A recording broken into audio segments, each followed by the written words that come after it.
নিজেদের সুযোগ্য 21 মে অনুষ্ঠিতব্য ফটিকছড়ি উপজেলা পরিষদ নির্বাচনে চেয়ারম্যান প্রার্থী বখতিয়ার সাইদ ইরানের আনারস প্রতীকের নির্বাচনী প্রধান কার্যালয় উদ্বোধন করা হয়েছে মঙ্গলবার বিকেলে। ফটিকছড়ি পৌর সদরের বিবিরহাট বাস স্টেশন চত্বরে নির্বাচনী অফিসের উদ্বোধন করেন নির্বাচন পরিচালনা কমিটির সভাপতি আব্দুল কাইম চেয়ারম্যান। এই উপলক্ষে নির্বাচনী সভায় সভাপতিত্ব করেন নির্বাচন পরিচালনা কমিটির সভাপতি আব্দুল কাইম চেয়ারম্যান ও সঞ্চালনা করেন সদস্য সচিব লেলাং ইউপি চেয়ারম্যান সরওয়ার উদ্দিন চৌধুরী শাহিন। বক্তব্য দেন প্রার্থী বখতিয়ার সাইদ ইরান, দিদারুল বসত চৌধুরী দুদু ও কাঞ্চননগর ইউপি চেয়ারম্যান কাজী দিদারুল আলম।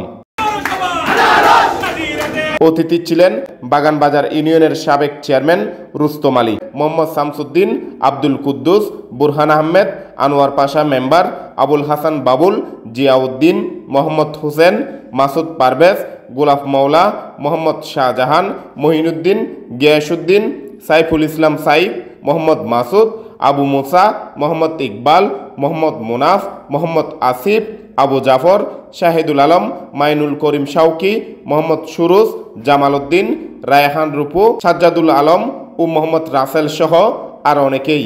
কোনো পদ্ধতি ব্যবহার করতে পারবেন না। আপনার প্রতি আমার অনুরোধ রইল, আপনি উপজেলা আওয়ামী লীগের অভিভাবক, নির্বাচনী কার্যক্রম বন্ধ করে, কার্যালয় বন্ধ করে চাবিটা আপনার হাতে নেবেন। গ্রিন ইমেজের অধিকারী বখতিয়ার সাইদ ইরান ভাইকে আমরা বিপুল ভোটে চেয়ারম্যান নির্বাচিত করব।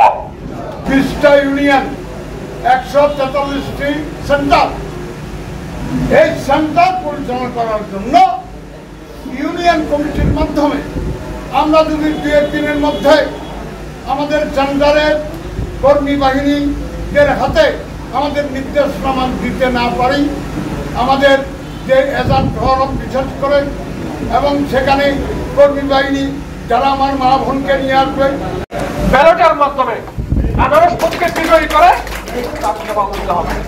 এই ফটিকছড়ির মানুষ জানে কে যোগ্য প্রার্থী, কে ভালো প্রার্থী, কে বিজয়ী হলে, কোন প্রতীক বিজয়ী হলে, কোন প্রার্থী বিজয়ী হলে ফটিকছড়ির মানুষ শান্তিতে থাকতে পারবে, সুখে থাকতে পারবে, মিলেমিশে থাকতে পারবে, ঐক্যবদ্ধ থাকতে পারবে, ফটিকছড়ি উন্নয়নের দিকে এগিয়ে যাবে, সেটি ফটিকছড়ির মানুষ ভালো করেই জানে। ফটিকছড়ির মানুষ জানে আনারস প্রতীকে ভোট দিলে এই ফটিকছড়ি স্মার্ট ফটিকছড়ি নির্মাণ হবে। ফটিকছড়ির মানুষ জানে আনারস প্রতীক বিজয়ী হলে এটি একটি গৌরবোজ্জ্বল ফটিকছড়ি হবে। ফটিকছড়ির মানুষ জানে আনারস প্রতীক বিজয়ী হলে প্রকৃতপক্ষে জনগণের একজন প্রতিনিধি এই ফটিকছড়ি উপজেলা পরিষদের চেয়ারম্যানে বসতে পারবে। সেজন্য আমরা সকলে ঐক্যবদ্ধভাবে এই ফটিকছড়ির সমস্ত জনপ্রতিনিধি, সমস্ত শিক্ষক মন্ডলী, সমস্ত আলেম ওলামা, সমস্ত ধর্মীয় নেতৃবৃন্দ, সমস্ত এই যারা শ্রমিক ভাইরা আছেন, যারা বিভিন্ন শ্রেণী পেশায় কর্মচারী আছেন, কর্মকর্তা আছেন, কাজ করেন, ব্যবসা করেন, প্রবাসী যারা থাকেন, তাদের পরিবার পরিজন যারা এই দেশে আছেন, আমরা প্রত্যেকের জন্য একটি সুন্দর, একটি বসবাসযোগ্য, একটি চট্টগ্রামের শ্রেষ্ঠ উপজেলাকে আমরা এই ফটিকছড়িকে নির্মাণ করতে চাই। সেজন্যই আমরা আনারস প্রতীককে আমরা ভোটের দিন বেছে নেব।